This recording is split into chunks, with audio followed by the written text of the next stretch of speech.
സമാധാന ചർച്ചകൾ നടക്കെ പശ്ചിമേഷ്യയിൽ വീണ്ടും യുദ്ധഭീതി ഉയരുകയാണ്. ലബനാനിൽ ഇസ്രായേൽ നടത്തുന്ന ആക്രമണങ്ങൾക്ക് തിരിച്ചടിയുമായി ഇറാൻ. ഇസ്രായേൽ ലക്ഷ്യമാക്കി ഇറാൻ നടത്തിയ മിസൈൽ ആക്രമണം വൻ നാശനഷ്ടമുണ്ടാക്കിയതാണ് റിപ്പോർട്ടുകൾ പുറത്തുവരുന്നത്. 3 ഘട്ടങ്ങളിലായി 10ലേറെ ബാലിസ്റ്റിക് മിസൈലുകൾ ഇസ്രായേലിന് നേരെ തൊട്ടടുത്ത് വിട്ടാണ് ഇറാൻ ആക്രമണം നടത്തിയത്. ഇസ്രായേലിലെ റാമത്ത് എയർബേസ് ലക്ഷ്യമാക്കിയായിരുന്നു ഇറാന്റെ അപ്രതീക്ഷിത ആക്രമണം. മിസൈലുകൾ ഫലപ്രദമായി പ്രതിരോധിച്ചെന്ന് ഇസ്രായേൽ പ്രതികരിച്ചു. വ്യോമതാവളത്തിന് സമീപത്തെ തകർന്ന കെട്ടിടങ്ങളുടെ ദൃശ്യങ്ങൾ ചില സ്വതന്ത്ര മാധ്യമങ്ങൾ പുറത്തുവിട്ടു. ഇസ്രായേലിന് വലിയ തകർച്ച നേരിട്ടതായി ഇറാൻ മാധ്യമങ്ങളും ഇതിനകം വാർത്ത നൽകി. ഇറാനുമായുള്ള യുദ്ധത്തിൽ നിന്ന് പിൻവാങ്ങിയെന്ന് പ്രഖ്യാപിച്ചതിന് ശേഷം ലബനാനിൽ വലിയ രീതിയിലുള്ള ആക്രമണങ്ങളാണ് ഇസ്രായേൽ നടത്തുന്നത്. പശ്ചിമേഷ്യയിൽ ഇസ്രായേൽ നടത്തുന്ന തുടർച്ചയായ സൈനിക ഇടപെടലിന് തിരിച്ചടിയാണ് ഇസ്രായേലിനെ കടന്നാക്രമിച്ചതെന്ന് ഇറാൻ വ്യക്തമാക്കി.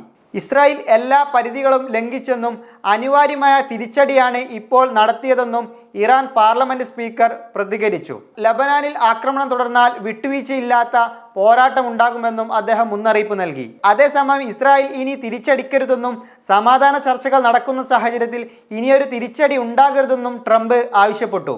ഇറാന്റെ ഈ ആക്രമണത്തിന് മറുപടിയായി തെഹ്റാനിൽ ഇസ്രായേലും ആക്രമണം നടത്തി. ഇസ്ഫഹാൻ, തെഹ്റാൻ എന്നിവിടങ്ങളിൽ കനത്ത ആക്രമണം നടത്തിയെന്നാണ് ഇസ്രായേലിന്റെ അവകാശവാദം. ഇസ്രായേലിന്റെ ആക്രമണം ഇറാന്റെ സൈനിക വിഭാഗമായ IRGC സ്ഥിരീകരിക്കുകയും ചെയ്തു.